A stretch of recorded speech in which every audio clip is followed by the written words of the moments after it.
ملکہ ایک بہت ہی ذہین اور عقل مند عورت تھی۔ اسے اچھی طرح معلوم تھا کہ معاملات کو کیسے نپٹایا جا سکتا ہے، لہٰذا اس نے حضرت سلیمان علیہ السلام کے ہاتھی سے اندازہ لگا لیا تھا کہ وہ کس قدر طاقت کے مالک ہیں۔ ان کا مقابلہ کیا جا سکتا ہے، نہ انہیں کسی طرح دھوکہ دیا جا سکتا ہے۔ چنانچہ اس نے اپنے وزیروں سے کہا، بات یہ ہے کہ جب بادشاہ کسی شہر میں داخل ہوتے تو اسے ویران کر ڈالتے ہیں، وہاں کے عزت دار لوگوں کو ذلیل کر کے رکھ دیتے ہیں۔ میرا خیال ہے ہم ان کے پاس قیمتی اور بڑے بڑے تحائف روانہ کرتے ہیں اور دیکھتے ہیں کہ سلیمان علیہ السلام اس کا کیا جواب دیتے ہیں۔ یہ سن کر سب نے کہا، اوہو، یہ تو بہت ہی اچھی رائے ہے۔ دراصل اس ملکہ کا نام پتہ ہی کیا تھا؟ بلقیس۔ ملکہ کا خیال تھا کہ وہ ان تحائف سے حضرت سلیمان علیہ السلام کی خوشنودی حاصل کر لے گی۔ ساتھ ہی ساتھ وہ یہ بھی چاہتی تھی کہ جو قاصد تحائف لے کر جائیں وہ حضرت سلیمان علیہ السلام کی طاقت کا بھی اندازہ لگا کے آئیں۔ اسے یہ بات تو معلوم ہی نہیں تھی کہ حضرت سلیمان علیہ السلام حالت کفر میں ان کی کوئی بھی بات نہیں مانیں گے، وہ تو انہیں دائرہ اسلام میں لانے کے خواہش مند تھے۔ ان کی اصل خوشی تو اس بات میں تھی، ہدہد نے حضرت سلیمان علیہ السلام کو سارا حال آ کر نہ کہہ سنایا۔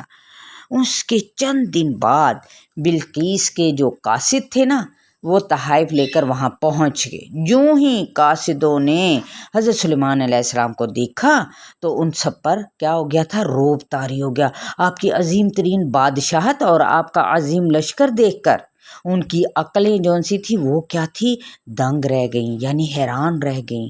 مکہ کے وہ جو ملکہ کے جو تحائف تھے نا، وہ بہت قیمتی تھے، لیکن آپ نے ان کی طرف نظر تک نہ اٹھائی، یعنی حضرت سلیمان علیہ السلام نے۔ آپ نے ان قاصدوں سے فرمایا، کیا تم مال کے ساتھ میری مدد کرنا چاہتے ہو؟ مجھے اللہ تعالیٰ نے جو دیا ہے وہ اس سے زیادہ بہتر ہے، بلکہ بہت ہی بہتر ہے جو اس نے تمہیں دیا ہے۔ تم جو تحائف لے کر آئے ہو نا، ان کو واپس لے جاؤ۔ مجھے اللہ تعالیٰ نے اس قدر نعمتوں سے نوازا ہے کہ تم سوچ بھی نہیں سکتے۔ مجھے کسی قسم کا کوئی لالچ نہیں ہے۔ میں ان کے پاس ایسے لشکر روانہ کروں گا جنہیں روکنے کی کسی میں بھی طاقت نہیں ہوگی، کوئی ان کے مقابلے میں نہیں ٹھہر سکے گا، ان سے لڑنا کسی کے بس میں نہیں ہوگا۔ بس پھر ہم انہیں ذلیل و رسوا کر کے ان کی سرزمین سے نکال باہر کریں گے۔ یہ پیغام اور تحائف واپس جب ملکہ تک پہنچے اور قاصدوں نے اس سے ساری بات بتائی اور اس سے معلوم ہو گیا کہ سلیمان علیہ السلام صرف بادشاہ ہی نہیں بلکہ ایک نبی بھی ہیں، اور اسے یقین ہو گیا کہ آپ کی اطاعت کے سوا کوئی بھی چارہ نہیں، اسی طرح وہ ملکہ بھی نہیں رہ سکتی۔ چنانچہ اس نے اپنے ملک سے نکلنے کا ارادہ کر لیا۔ بلقیس کا ایک بہت بڑا تخت تھا، اس میں ہیرے جواہرات جڑے ہوئے تھے، اس تخت کی کوئی مثال نہ تھی۔ حضرت سلیمان علیہ السلام کو جنات اور پرندوں کے ذریعے سے یہ معلوم ہو چکا تھا کہ وہ آپ کی طرف آنے کی تیاری کر رہی ہے۔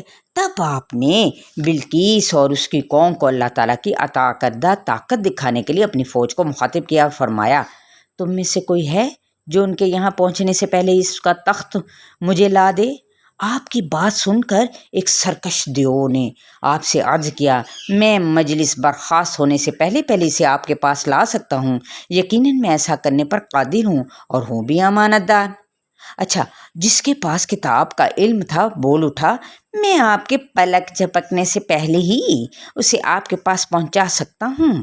پھر واقعی حضرت سلیمان علیہ السلام کے پلک جھپکنے سے پہلے ہی ملکہ بلقیس کا جو تخت تھا نا، وہ آپ کے سامنے موجود تھا، اور اس پر آپ نے اللہ کی تعریف بیان کی اور فرمایا، کیا فرمایا؟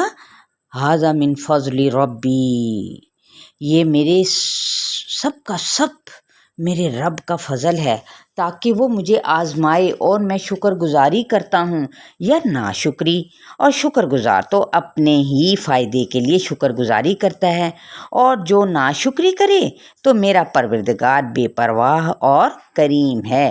اس کے بعد آپ نے حکم دیا، اس کے تخت میں کچھ تبدیلی کر دو تاکہ معلوم ہو جائے کہ وہ اسے پہچانتی ہے یا نہیں۔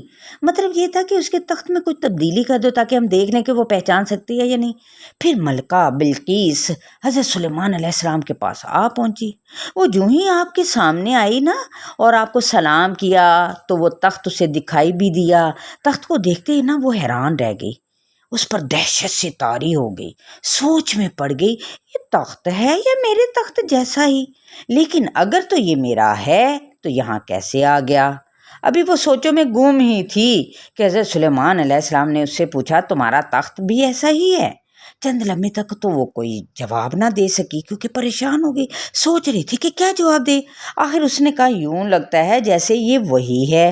آخر کار حضرت سلیمان علیہ السلام نے اسے کہا یہ تمہارا ہی تو تخت ہے اور یہ اللہ تعالیٰ ہی کی قدرت ہے کہ یہ یہاں موجود ہے، لہذا تم ایک اللہ پر ایمان لے آؤ جس کے سوا کوئی معبود نہیں، یعنی توحید کی دعوت دے دی۔ جس طرح تم اپنے تخت کو پہچاننے میں غلطی کر چکی اسی طرح اللہ کو پہچاننے میں بھی غلطی پر ہو۔ تو وہ کوئی جواب نہ دے پائی۔ بلقیس اور اس کی قوم دراصل اس خیال میں تھی کہ علم اور ترقی میں وہ سب سے آگے ہیں، یہ تھا ان کا گمان۔ لیکن یہاں آ کر جو کچھ انہوں نے دیکھا تھا تو اسے کیا ہوا، اب وہ یہ محسوس کیے بغیر نہ رہے کہ ان کی سلطنت کی ترقی حضرت سلیمان علیہ السلام کے مقابلے میں کچھ بھی نہیں ہے۔ حضرت سلیمان علیہ السلام نے ملکہ بلقیس کی حیرت میں اور اضافہ کرنے کے لیے اسے اور اس کی قوم کو اسلام کے مزید قریب کرنے کے لیے ایک اور ترکیب اختیار کی۔ وہ ان کو بتانا چاہتے تھے کہ اللہ تعالیٰ اہل ایمان بندوں پر کس طرح فضل اور عنایات فرماتا ہے۔ آپ نے جنات کو حکم دیا کہ ایک عظیم الشان محل تیار کر دیں، ایسا محل کہ بلقیس نے اس جیسا محل پہلے کبھی نہ دیکھا ہو اور جس کی گزرگاہیں شیشے کی ہوں اور شیشے کے نیچے سے چلتا ہوا پانی دکھائیں۔ جنات نے آپ کے حکم کی فوراً تعمیل کی۔ ملکہ بلقیس جب آپ کو ملنے کے لیے آئی تو آپ اس محل میں بیٹھے ہوئے تھے۔ بلقیس نے جو ہی شیشے کے فرش پر پاؤں رکھنا چاہا تو اسے پانی کیا ہے وہ چلتا ہوا نظر آیا۔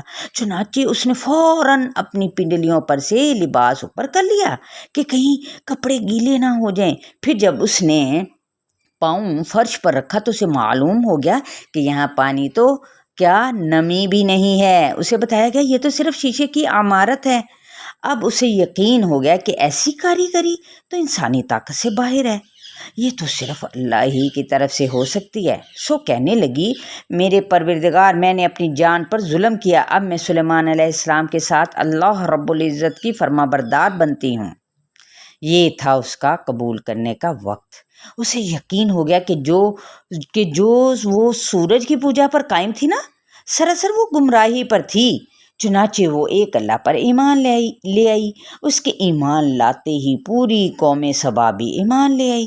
ان کا لیڈر جو تھی وہ تو انہوں نے سورج کی عبادت سے اب توبہ کر لی۔ واہ بہت خوب، مزہ آ گیا۔ یہ جو بچے سن رہے تھے نا وہ سارے اور بڑے بھی وہ کہتے ہیں اوہو، ایک دم سے وہ ایک ساتھ بول اٹھے۔ اب آگے تو سنو، تھوڑی سی کہانی ابھی بھی باقی ہے بھئی، آپ لوگ کہاں جا رہے ہیں، رکیں۔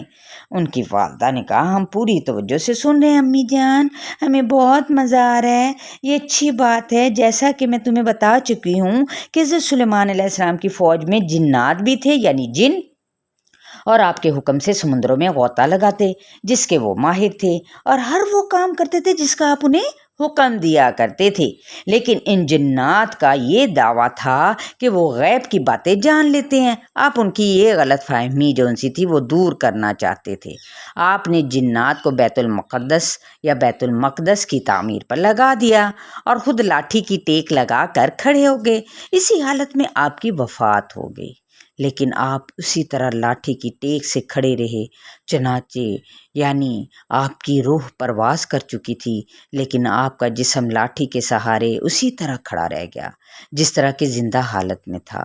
ادھر جنات کام میں مصروف رہے کیونکہ حضرت سلیمان علیہ السلام تو ان کے سامنے موجود تھے اور ان کے حکم کو پورا کرنا ان کے لیے ضروری تھا، لہٰذا انہوں نے اپنا کام تو جاری رکھا۔ اسی طرح مدت گزر گئی، یہاں تک کہ ان کا کام مکمل ہونے کے قریب ہو گیا۔ ادھر اس لاٹھی کو کیا تھی، آہستہ آہستہ دیمک مسلسل چاٹ رہی تھی، یہاں تک کہ لکڑی جون سی بالکل کھوکھلی ہو گئی اور آخر اس قدر کمزور ہو گئی کہ حضرت سلیمان علیہ السلام کے وجود کو مزید سہارا نہ دے سکی اور وہ ٹوٹ گئی۔ اور اس کے ساتھ ہی حضرت سلیمان علیہ السلام کا جسم نیچے گر گیا۔ تب کہیں جا کر جنات کو معلوم ہوا کہ حضرت سلیمان علیہ السلام کا تو بہت مدت پہلے انتقال ہو چکا ہے۔ اس طرح ان کا یہ دعویٰ غلط ثابت ہو گیا کہ وہ غیب دان بھی ہیں۔ دوسرے لوگوں کو بھی معلوم ہو گیا کہ غیب کا علم صرف اللہ تعالیٰ کے سوائے کسی اور کو نہیں۔ جنات اگر غیب دان ہوتے تو اتنی طویل مدت تک مسلسل کام نہ کرتے رہتے، فوراً کام سے الگ ہو جاتے۔ تو لہٰذا اللہ تعالیٰ فرماتے ہیں پھر جب ہم نے سلیمان پر موت کا فیصلہ نافذ کیا تو جنوں کو گھٹن کے کیڑے کے سوا کسی چیز نے بھی سلیمان کی موت کی اطلاع نہ دی، اور وہ اس کی لاٹھی کو کھاتا رہا۔ پھر جب وہ گر پڑا تو جنوں نے جان لیا کہ اگر وہ غیب جانتے ہوتے تو اس رسوا کن مشقت میں مبتلا نہ رہتی۔ ان کی والدہ یہاں تک کہہ کر خاموش ہو گئی۔